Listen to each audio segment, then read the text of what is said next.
To rent or to buy? It's a big decision. So how do you know which makes sense for you? Before you decide whether to rent or to buy, know the pros and cons of each. First, consider the monthly costs. In renting, the amount you pay each month is fixed, making it easier to budget. In buying, the cost can vary depending on whether an unplanned event like a roof leak pops up. Then think about equity. Equity refers to your financial interest in the property. If you ultimately want equity, buying a home will help you build it. Renting, however, will not.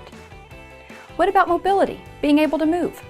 When you rent, you can move at the end of your lease, but the owner also can choose not to renew your lease, thereby forcing you to move on his or her terms.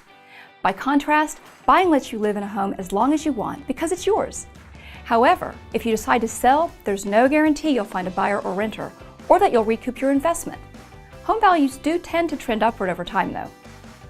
Now let's look at the initial investment. Renting requires a low initial investment, usually 1 month's rent, plus a security deposit. At the end of your lease term, you might recoup your security deposit. However, you'll never recoup your rent payments. Buying, on the other hand, requires large upfront costs.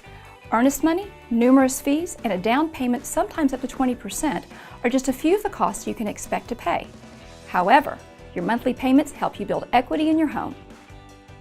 And then there's personalization, all the little details that make a place your home. With renting, decorating and remodeling options are limited, but when you buy, they're endless. Lastly, consider your taxes. Renting offers no tax advantages. Buying, however, may offer a few. Only you can decide whether buying or renting makes the most sense.